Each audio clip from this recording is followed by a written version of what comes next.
have an unidentified flying object. I'm Jack Oswald, and you're listening. This is Moulton Howe, and you're listening to... I'm Richard C. Hoagland, and you're listening to... I'm Art Bell, and you're listening to Dr. J Radio Live. We have an unidentified flying object.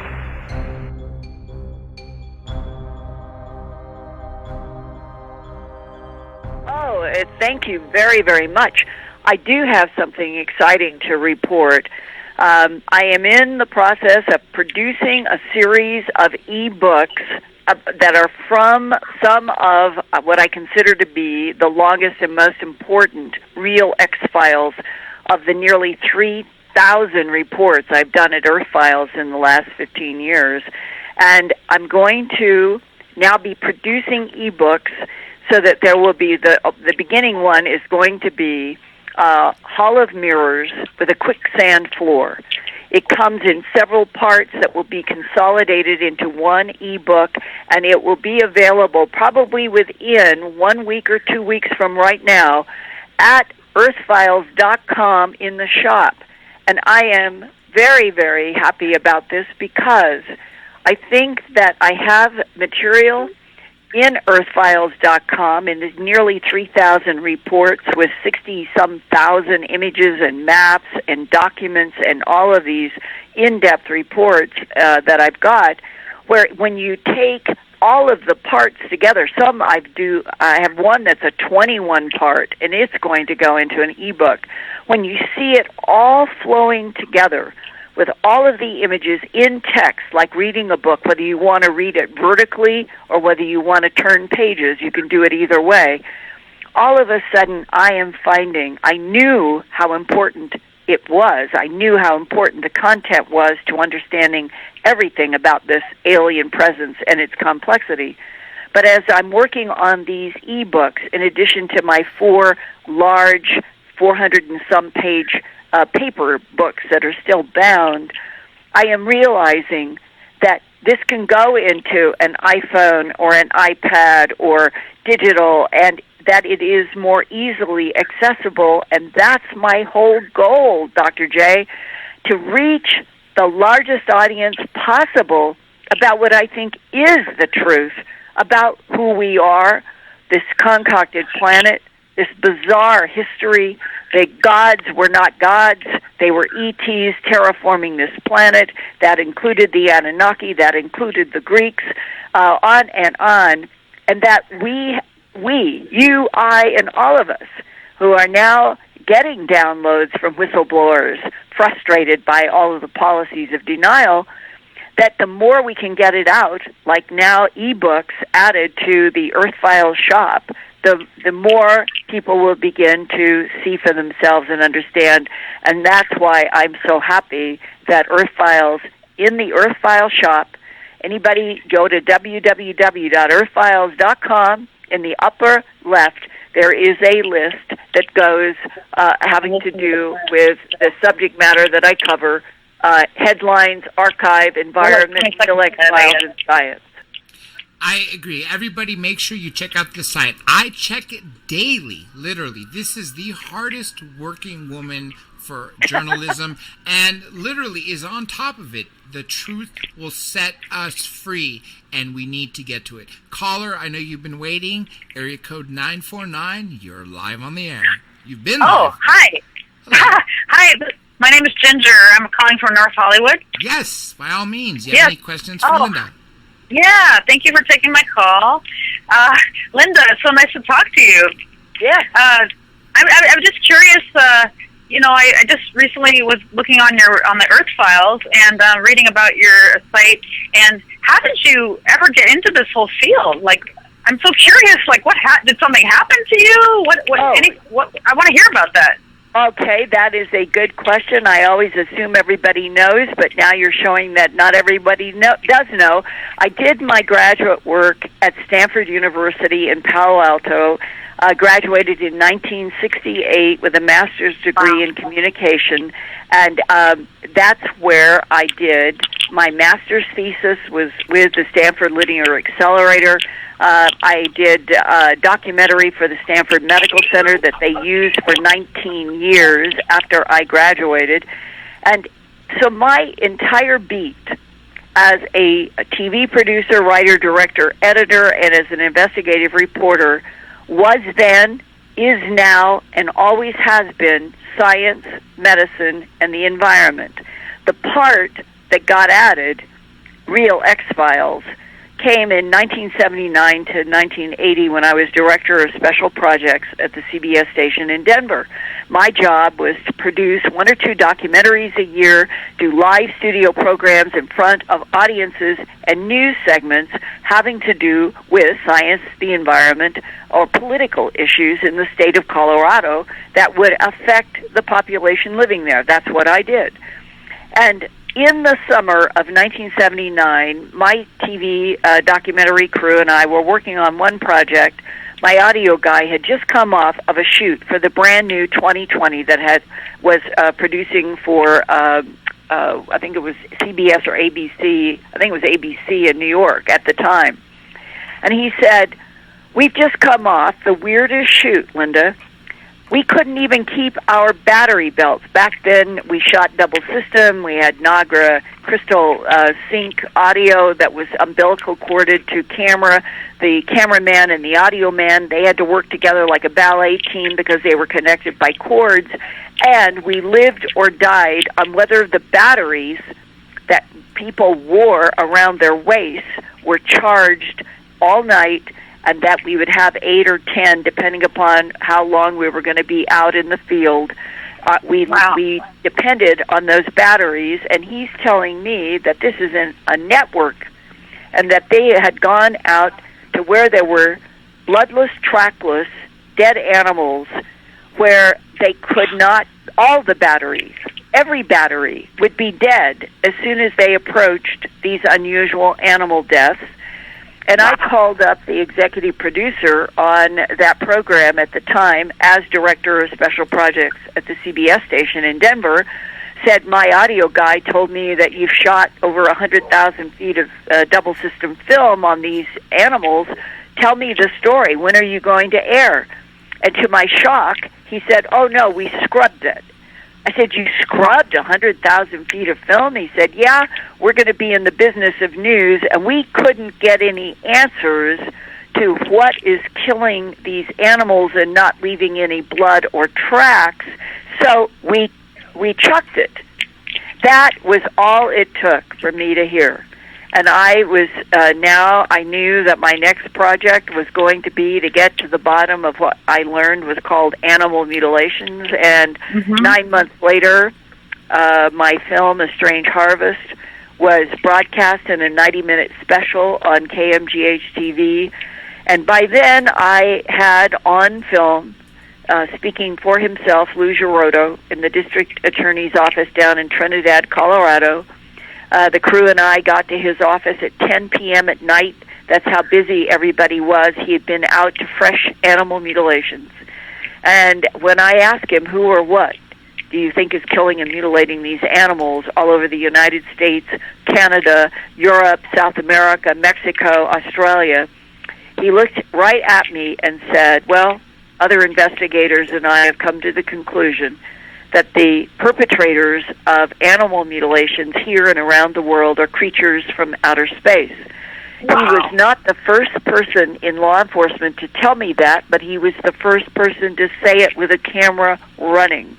And by the time that I had spent 9 months literally working 18 hours a day for 9 months, not one break, to produce A Strange Harvest, I had been exposed to seeing, with the crew, seeing strange moving red lights over a ridge where there were mutilated animals, where I was interviewing ranchers who would not stand up in front of a camera, but were saying, "Yeah, we saw one of our animals rise up in a beam of light into a glowing disc in the sky," or "We saw an animal being lowered from a glowing disc in the sky down to the ground." I don't know how more firsthand eyewitness testimony you can get than that.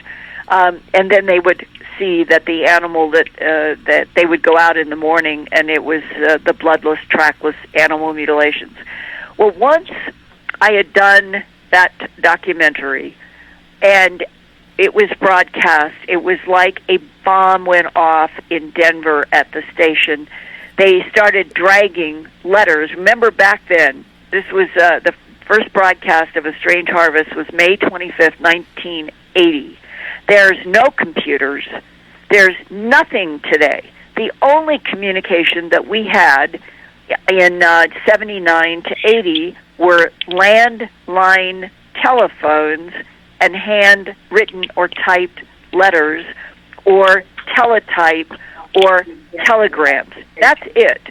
So when they started dragging huge bags of mail, maybe 500,000 letters coming in from around the world, and most of them were starting, I've never told anyone this before, but after hearing about or seeing your documentary, and then it was an animal mutilation case, a beam coming down in a yard case, aerial objects changing shape from discs to squares to spheres and disappearing. It was unbelievable, the mail that started coming to me, and I realized I had only scratched the tip of an iceberg. And I wanted to keep going. I wanted to keep doing as many documentary investigations as I possibly could on opening up the fact that there were non-human creatures on this planet mutilating bloodlessly and tracklessly and taking hearts out of animals without surgery on the outside of the bodies, and why was this happening, and who exactly was behind it. Well, the general manager of Channel 7 back then, he had traveled with me to New York when I was the recipient of a National Emmy Award nomination. We were what I would consider to be good friends. I was in management in the station. He was the general manager. I would have considered him a good friend, and he completely supported my work, was a cheerleader for everything that I was doing. And it was only 2 weeks or so after the huge broadcast that got a 19 rating and a 37 share in Arbitron and Nielsen. It was then, and to this day, that has stood. It's the largest audience for a CBS station-produced program ever in Colorado history. That meant that this was affecting a lot of people, and a lot of people knew about it. So I get a phone call. Linda, would you come up? He was on the 5th floor, and I was on the 2nd floor. So I went up expecting that he wants to talk to me about what I'm going to do next. And when I went into his office, he said, I know you want to keep doing work on these animal mutilations and UFOs and ETs, but I wanted to tell you today you can't, because we can't afford losing sponsors. It was the beginning of I had passed through an Alice in Wonderland mirror producing the documentary, going from a normal world to a world in which extraterrestrials were mutilating animals around the world. Now I'm going through another Alice in Wonderland mirror from I am an American journalist protected by the Constitution and the Bill of Rights, and I have a right to pursue and get to the bottom of any subject, and the general manager is telling me that I can't keep going on that subject because we're going to lose sponsors. And what I learned later is that apparently somebody in the government had approached him, as they have done with other people, and said, you can't let her keep going. It doesn't matter what you say, you stop her.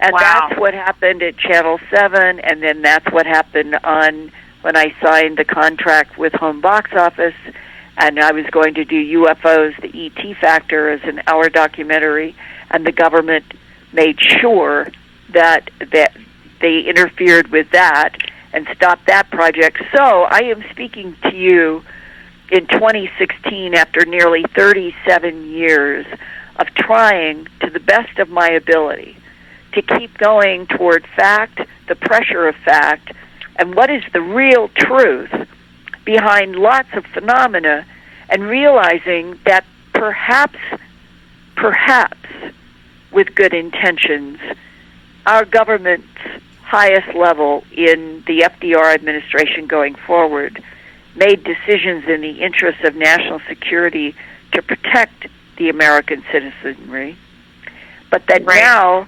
60-some years later, I no longer think that policies of lies and denial about the fact that we're not alone in the universe and that there's been an alien presence on this planet for millions of years, and that humans are just waking up to the fact that nothing we've been taught is true.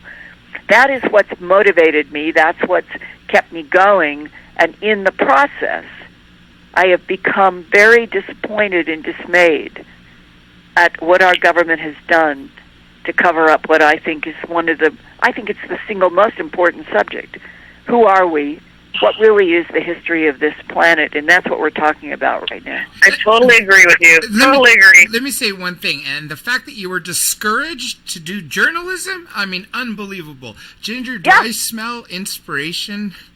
Yes. Okay. I kept going in spite of it, yes. Thank you so much, Ginger. For all those who've been calling, but I haven't been able to or couldn't accept your call because we had such amazing information, of course, feel free to write your question, or you could try to call again, and if it's a good time, I will accept it. The phone lines... I will try from here on out to answer everything in 1 minute flat. I promise you. No problem. People are really digging this. Everybody from... I'm getting things not just, in the States, literally, globally. Let's see which phone called next. How about this? 951. You're on the air. Thank you, Dr. J. This is SoCal Don Daniel. Linda Moulton Howe, I just wanted to thank you for all the years that you put in. You have been such an inspiration to me that I named you a hero in the book that I just published. Wow. And I made some discoveries you may be interested in or not, but you can get that information from Dr. J later. I'm interested in what you have. You used to travel with a document that stated specifically that the government no longer had an interest in our evolution, that those questions had been answered. Yes, I can give it to you as if it's in front of me right now. This is because it blazed into my brain on April 9th, 1983 at Kirtland Air Force Base in the Air Force Office of Special Investigations office with Richard C. Doty. I was there working on the HBO project at the time when I thought I was there to get some names and phone numbers of people involved with a very dramatic case in South Dakota when he reached into a drawer, brought out a manila envelope, reached into it, and as he is handing it over to me, I was sitting in a chair near the desk. He said, "My superiors have asked me to show this to you. You can read it. You can ask me questions, but you cannot take notes, and I want you to move from the chair you're in to that chair." And he motioned to a big chair that was right in the middle of the room, and I was too green then to realize that I was in an office made specifically to videotape and audiotape people at that chair in front of that desk. Later on, about 6 or 7 years after that moment, I was a man that I met described my clothes, my hair, the discussion, because he had seen all of the videotape that they had taken of me that day. I didn't realize. But what I am now reading are several pages that began on the front page, all caps, briefing paper for the President of the United States of America on the subject of unidentified aerial craft, UACs in parens. The phrase unidentified aerial vehicles, UAVs, those two acronyms were used throughout this paper, not UFOs. And as it began, it went back into the history of the Project Sign and Grudge and what happened to Thomas Mantell, the pilot that was blown out of the air when he was trying to approach a UFO, and his plane and body were blown to smithereens by some sort of force. And on the approximately second or third page of this typed, it was all typed, came a paragraph that said, extraterrestrial biological entities manipulated DNA in already evolving primates to create Homo sapien, the Latin was used, on this planet. Then on the next to the last page of the document, there was a series of projects. The top one was Project Garnet, and I remember saying to myself, remember your birthstone, I'm born in January, it was Garnet, Project Garnet. All questions and mysteries about the evolution of Homo sapien on this planet have been answered, and this project is closed. I read that and the other sentence over and over and over. I still can remember the frame of mind. I'm a fast reader. I normally absorb things very quickly from pages. I remember sitting in that chair in that AFOSI office, reading those sentences almost as if I had gone dull, meaning that there was something about having to make my mind absorb the paradigm leap that was in those words that I never will forget, because I kept reading them over and over, as if the reading over and over, I would then be able to absorb everything that was behind those simple sentences on those pages, because those are revolutionary sentences. Those are hugely revolutionary sentences if you have not been exposed to those concepts before, reading them in a chair on an Air Force base, in an Air Force Office of Special Investigations. That was the condition. And so today, the fact that you are asking me because you remembered how I have described those sentences that have never once left my mind.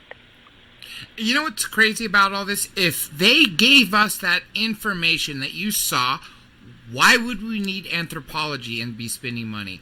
Dan the Man, thank you for your call. Johnny Webb in London, I know. Thank you, Dr. J. Thank you, Linda. Thank you, Thank Johnny, you for staying awake so late. We'll get to you